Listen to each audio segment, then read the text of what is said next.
আসসালামু আলাইকুম শিক্ষার্থী এবং পরীক্ষার্থী সবাইকে স্বাগত জানিয়ে শুরু করছি আজকের ক্লাস।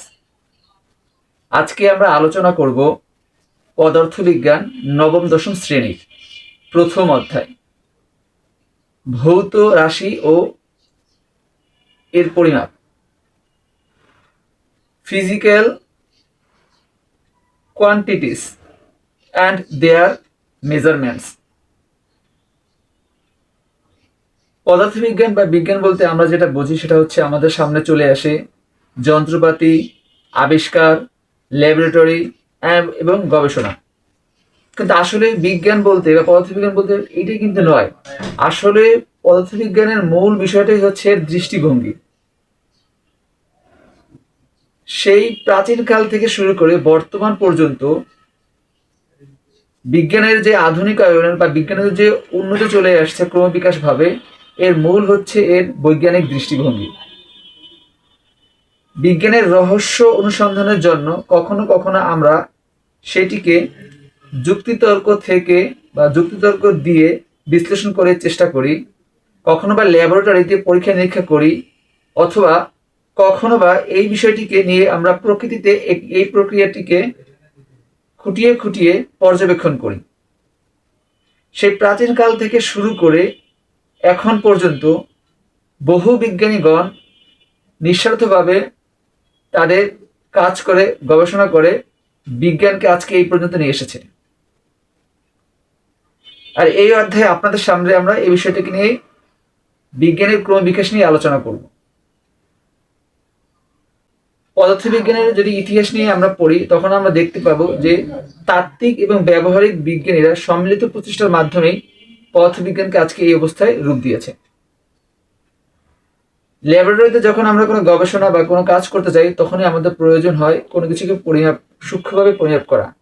আর এই সূক্ষ্মভাবে পরিমাপ করার জন্যই প্রয়োজন হয় একটি সার্বজনীন গ্রহণযোগ্য রাশির, দুঃখিত, সার্বজনীন গ্রহণযোগ্য একক। আর এই এককে পরিমাপ করার জন্য প্রয়োজন হয় একটি নির্ভুল যন্ত্রপাতি। আর এই অধ্যায়ে আমরা আলোচনা করব পদার্থের ভৌত রাশি এবং এর পরিমাপ নিয়ে।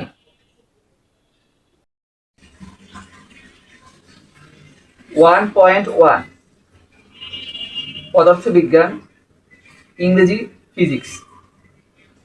বিজ্ঞানের একটি প্রাচীনতম শাখা হলো পদার্থবিজ্ঞান, আর পদার্থবিজ্ঞানের একটি গুরুত্বপূর্ণ শাখা হলো জ্যোতির্বিদ্যা। প্রাচীনকাল থেকেই অসংখ্য বিজ্ঞানীরা এই জ্যোতির্বিদ্যা নিয়ে পরীক্ষা নিরীক্ষা, গবেষণা এবং বিশ্লেষণ চালিয়েছেন। পদার্থবিজ্ঞান হলো বিজ্ঞানের একটি প্রাচীনতম শাখাই নয়, এটি হচ্ছে বিজ্ঞানের একটি ফান্ডামেন্টাল ব্রাঞ্চ অর্থাৎ মৌলিক শাখা। এর উপর ভিত্তি করেই গড়ে উঠেছে রসায়ন, জীববিজ্ঞান। সাধারণভাবে আমরা বলতে পারি যে বিজ্ঞানের যে শাখায় পদার্থ এবং শক্তির মধ্যে অন্তঃক্রিয়া বা ইন্টারাকশনকে বোঝায় তাকেই বলা হয় পদার্থবিজ্ঞান। এখানে পদার্থ তথা পদার্থের গঠন হলো অণু, পরমাণু। আর একটু গভীরভাবে বিশ্লেষণ করলে বলা যায় ইলেকট্রন, প্রোটন, নিউট্রন, কোয়ার্ক বা স্ট্রিং। এবং শক্তি বলতে বোঝানো হয়েছে স্থিতিশক্তি, গতিশক্তি, মাধ্যাকর্ষণ শক্তি, তড়িৎ চৌম্বকীয় শক্তি। এছাড়া রয়েছে সবল নিউক্লিয় শক্তি এবং দুর্বল নিউক্লিয়ার শক্তি। তাই পদার্থবিজ্ঞান বলতে বোঝানো হচ্ছে পদার্থ এবং শক্তির মধ্যে interaction. 1.2 the scope of physics. পদার্থবিজ্ঞানের পরিসর। পদার্থবিজ্ঞান যেহেতু বিজ্ঞানের প্রাচীনতম ও মৌলিক শাখা, তাই বিজ্ঞানের অন্যান্য শাখাগুলো কোনো না কোনো ভাবে পদার্থবিজ্ঞানের উপরে ভিত্তি করে গড়ে উঠেছে। তাই পদার্থবিজ্ঞানের পরিসর অত্যন্ত ব্যাপক। ভাই তোমার মোবাইলে আমারে ফেব্রুয়ারি কোনটা আমার দাও, খালি আমি ইনস্টাগ্রাম চালাম। মানে যদি ফোনের কোনো ক্ষয়ক্ষতি হয় তোমার আমি মোবাইল কিনে দেবো মার্কেটটা। দৈনন্দিন জীবনে চিকিৎসা বিজ্ঞানে ব্যবহৃত বিভিন্ন যন্ত্র পদার্থবিজ্ঞানের সূত্রের উপর ভিত্তি করে গড়ে উঠেছে। বর্তমান সভ্যতার পেছনে সবচেয়ে বড় অবদান হচ্ছে ইলেকট্রনিক্স এবং প্রযুক্তি, যা পদার্থবিজ্ঞানের সবচেয়ে বড় অবদান। এছাড়া যুদ্ধের সময় আমরা যে ধ্বংসলীলা দেখতে পাই, আবার মহাকাশ জয় বা মহাকাশ গমনের জন্য মহাকাশ যান বা অভিযান যাই বলি না কেন, এই সকল ক্ষেত্রে প্রতিটি ক্ষেত্রেই বিজ্ঞানের ব্যবহার অনস্বীকার্য। শুধু কি তাই, জ্ঞান বিজ্ঞানের অন্যান্য শাখা এবং পদার্থ বিজ্ঞানকে একত্র করে অত্যন্ত সুশৃঙ্খল ভাবে গড়ে উঠেছে নতুন নতুন শাখা, যেমন অ্যাস্ট্রোনমির সাথে ফিজিক্স যুক্ত হয়ে তৈরি হয়েছে অ্যাস্ট্রোফিজিক্স। জৈব প্রক্রিয়া ব্যাখ্যা করার জন্য বায়োলজি এবং ফিজিক্স একত্রিত হয়ে বা মিলে তৈরি হয়েছে বায়োফিজিক্স। রসায়ন তথা কেমিস্ট্রি এবং ফিজিক্স একত্রিত হয়ে মিলে তৈরি হয়েছে কেমিক্যাল ফিজিক্স। জিওলজি এবং পদার্থবিজ্ঞান তথা ফিজিক্স একত্রিত হয়ে গঠিত হয়েছে জিওফিজিক্স।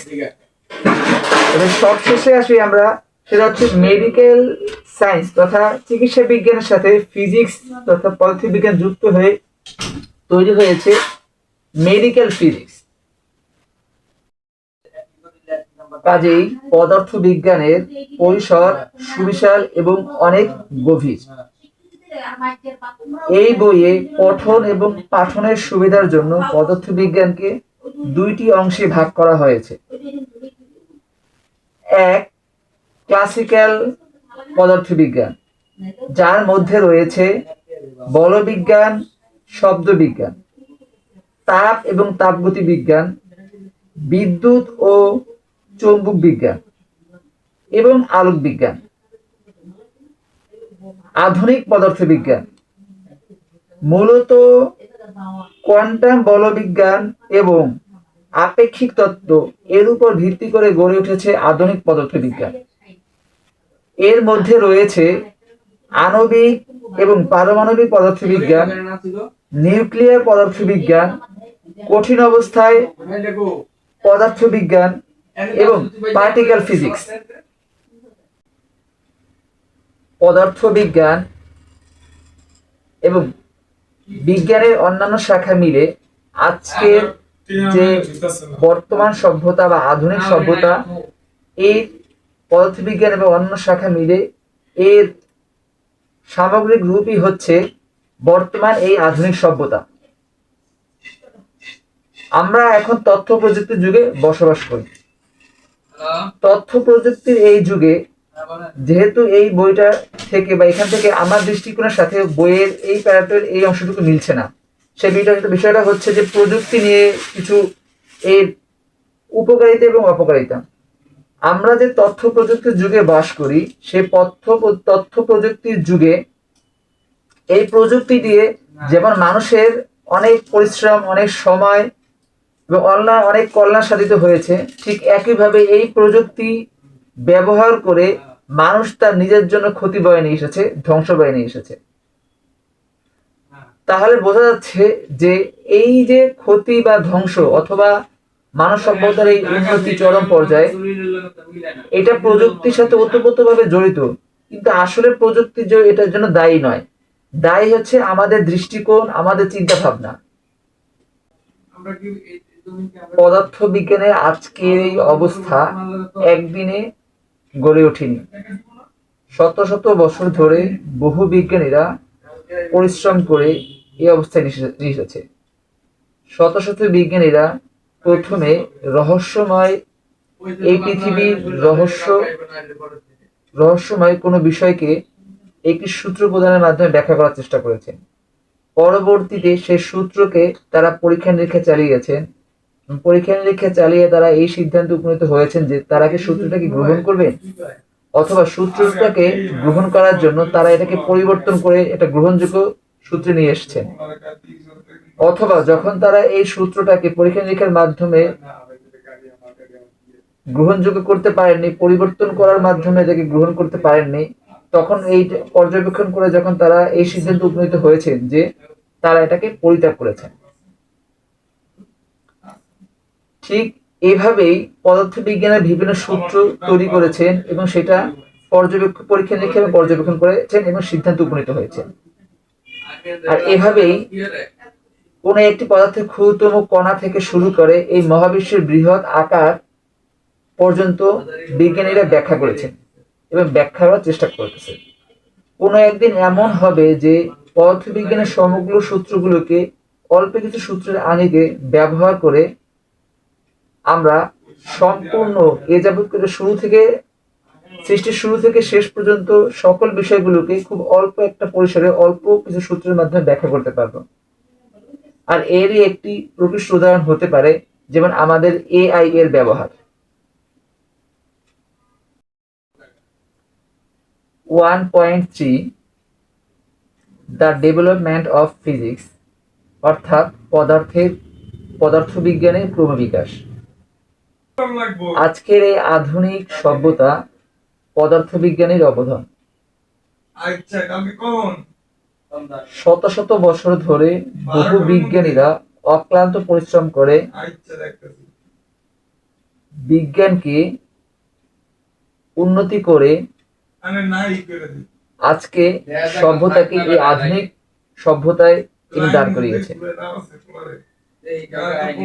আর এর জন্য বিজ্ঞানীদের অনেক বেগ পেতে হয়েছে।